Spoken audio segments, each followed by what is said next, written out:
ये तस्वीर बड़ी है। बॉर्डर पर हाथ में हथियार लेकर रक्षा मंत्री ने बता दिया कि उनका निशाना कहां और किधर है। प्रधानमंत्री मोदी के बाद रक्षा मंत्री राजनाथ सिंह ने भी बॉर्डर से चीन को संदेश दे दिया। ये तस्वीर लद्दाख के स्कटना पोस्ट की है, जहां आज सुबह सुबह रक्षा मंत्री पहुंचे। एलएसी पर सैनिकों का हौसला अफजाई करने के लिए रक्षा मंत्री सुबह सुबह लुकुंग पोस्ट पहुंचे, जो पैंगोंग झील के पास करीब 14,000 फीट की ऊंचाई पर है। उन्होंने एलएसी के इस पोस्ट का जायजा लिया, जवानों से बात की, उनका जोश बढ़ाया, अधिकारियों से अपडेट लिया। प्रधानमंत्री मोदी के बाद रक्षा मंत्री के फॉरवर्ड पोस्ट पर जाना चीन के लिए बड़ा संदेश है। साफ संदेश है कि अब नहीं चलेगी चालबाजी, हर हरकत का माकूल जवाब मिलेगा। भारत की सख्ती के बाद चीन के तेवर ढीले हैं।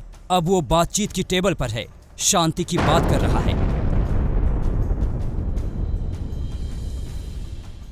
पिछले कुछ दिनों से चीन और भारत की सेनाएं पीछे हटने की प्रतिक्रिया को पूरी करने की कोशिश कर रहे हैं, लेकिन अभी भी डिसएंगेजमेंट पूरी तरह से खत्म नहीं हो पाया है, क्योंकि हॉट स्प्रिंग्स एरिया और पेंगोंग झील में चीन पीछे हटने को तैयार नहीं है और दोनों जगह अभी भी तनाव बना हुआ है।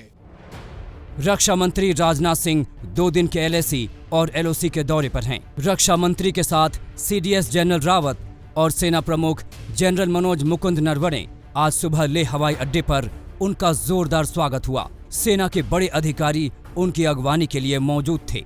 रक्षा मंत्री राजनाथ सिंह थोड़ी देर में श्रीनगर पहुंचेंगे। यहाँ वो एक हाई लेवल मीटिंग भी करेंगे और हालात की समीक्षा करेंगे। राजनाथ के एलओसी जाने का भी कार्यक्रम है। इसके बाद कल वो फिर लद्दाख लौटेंगे और एलएसी का दौरा करेंगे और जवानों से मुलाकात करेंगे। राजनाथ सिंह लद्दाख के फॉरवर्ड इलाकों का भी दौरा करेंगे।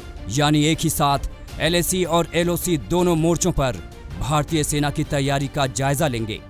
कहता हूँ अच्छा है, क्योंकि moral of troops plus situation को देखना बहुत जरूरी है डिफेंस मिनिस्टर के लिए। और एक मैसेज भी देना है चाइना को दोबारा कि प्रधानमंत्री के बाद हमारे डिफेंस मिनिस्टर यहाँ आए हैं। इसका मतलब हिंदुस्तान ने एक बहुत इस वाकया को बहुत सीरियसली। भारत और चीन में पैंगोंग झील के इलाके को लेकर भी तनातनी है।